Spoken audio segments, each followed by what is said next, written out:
This was another solid episode of The Walking Dead, and I'm starting to get really suspicious. So those that follow this channel know that I gave up on The Walking Dead for a couple seasons because I was so angry with Gimple, and then I was told that with the new showrunner, things had changed because there were so many heavy complaints and people saying, we're done with this show, and their ratings just plummeted.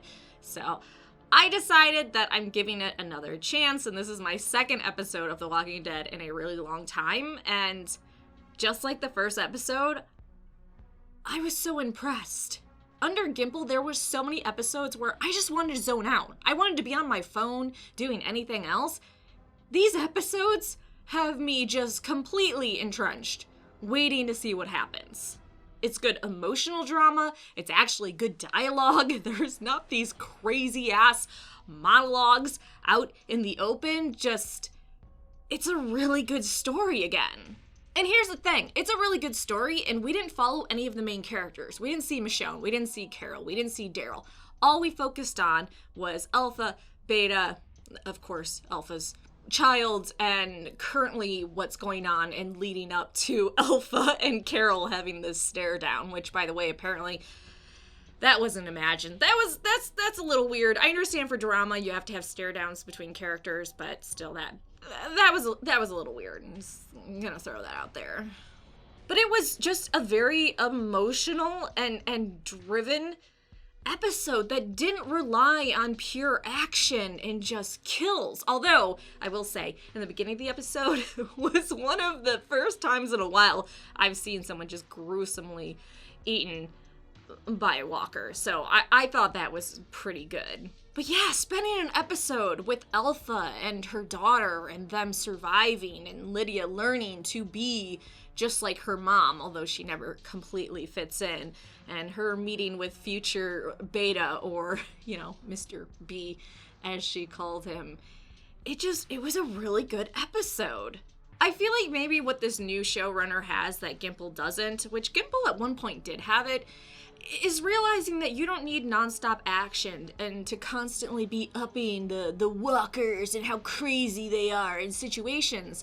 That at the core of this story is the characters. We want to know them and care about them and just be invested in them. We don't need nonstop action. I understand the majority of the population just wants boom boom, like with Transformers and stuff, but it gets to a point where people are tired of it, and I think they were tired of it with Gimple, and this new showrunner seems to be doing a great job of showing the emotional human core of surviving in the apocalypse. So some messages I enjoyed with this episode, which granted these are what I interpreted as a message or what they were showing, and this definitely changes from person to person, which is what I think is so great about humans, is we all come to this from our own unique circumstances and personality and interests and life experiences. So I might get a certain message from this episode and you might get a different one. But I think the important thing is that I'm actually getting messages from the Walking Dead episodes again, which is really cool. So what I loved is Alpha told one of her followers, you need to let your baby go. Your baby needs to die. And so the woman allowed the walkers to kill the baby. But then we see Alpha herself isn't able to let go of her own child. And if you have, I'm not saying I'm part of a cult or I enjoy learning about cults, but I have an interest in psychology and sociology, so I read up on these things. And it's always interesting to me when you have these cult leaders who force their followers to do a certain thing, but they themselves don't do it. And we see that present in this episode. Alpha is forcing one of her followers to sacrifice her child and forget about it and let it go, but she can't do that herself. And, that goes to parents when they say, don't do as I say, not as I do. It's part of being human. It's much easier to tell someone how they should live their life or what they should do versus actually following that through yourself.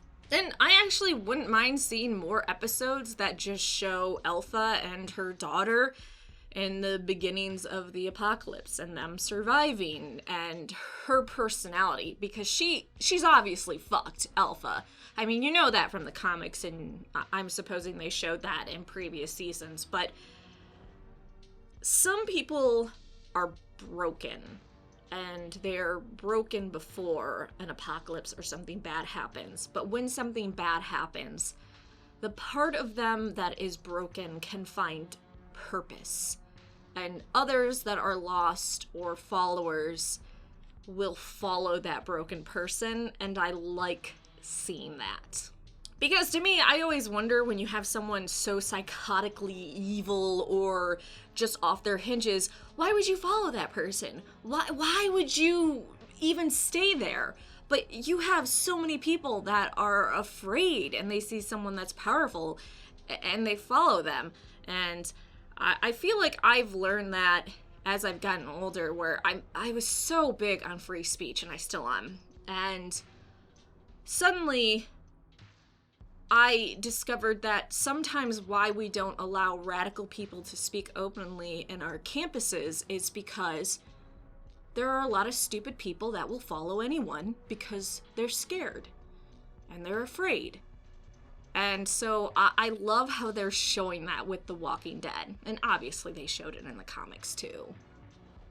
Also, I'm still about free speech, but, you know, that's just me. I also like seeing how twisted Lydia becomes from wanting the approval of a parent.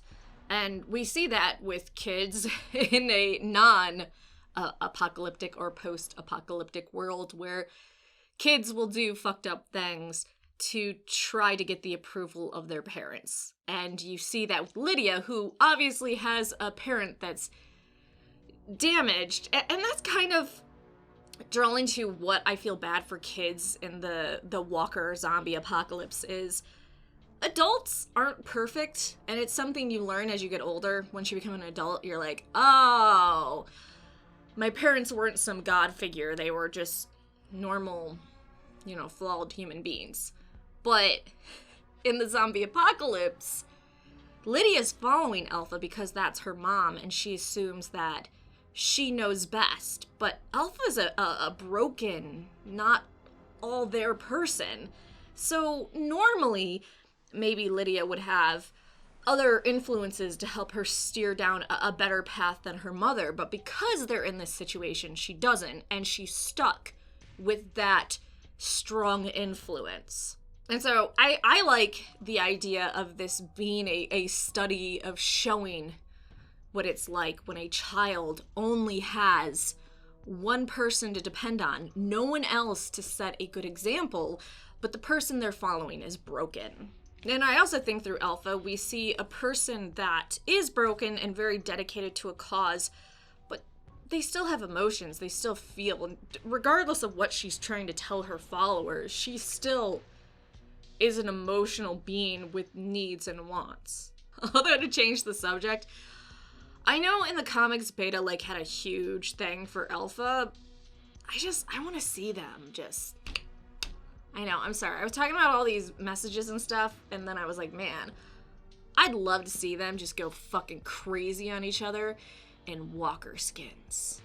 Other random things, I think it's cool to see all the people that discovered you can wear walker guts and then walk amongst them. I like seeing different family units, such as the two sisters, and how they survived. And obviously the sister that said to the one that lost the baby, I wish I would have left you behind, and she meant it, because once she was asked about it, she's like, hey, just go to bed. So you see in the apocalypse broken people finding other broken people. And it really feels like the only people that survive with the Whisperers are broken people. And honestly, I also use the term broken people lightly because obviously social norms change depending on your location, time period, and all that. Social norms are very fluid, but I still think there has to be something a little bit not right with you, or a certain dependence on others to be part of the Whisperers, which is something I've always felt. And you're completely okay to disagree with me. That's fine. I mean, that's the wonderful thing about being individual people, is we all have our own opinions and point of view. And if you disagree with me, it doesn't mean that you're wrong, or it doesn't mean you're right and I'm wrong. It's just you see things differently. And maybe from your point of view, I'm wrong, but maybe from my point of view, I think you're wrong. And that's cool. I like that. If everything was as I said it, it would be a horrifying world. So yeah, I was really surprised. This is the second episode in a row that I've really liked of The Walking Dead. And even though it didn't have any of the usual main characters and just focused on Alpha and Beta and the Whisperers, it was absolutely amazing. So I'm going to watch a few more episodes and see if I still enjoy them. And then I'm going to catch up on the past couple episodes that are seasons that I missed. So let me know what you think about this episode. I thought it was really good, but you can disagree. We'll agree to disagree, but, like, subscribe, and let me know what you thought in the comment section down below.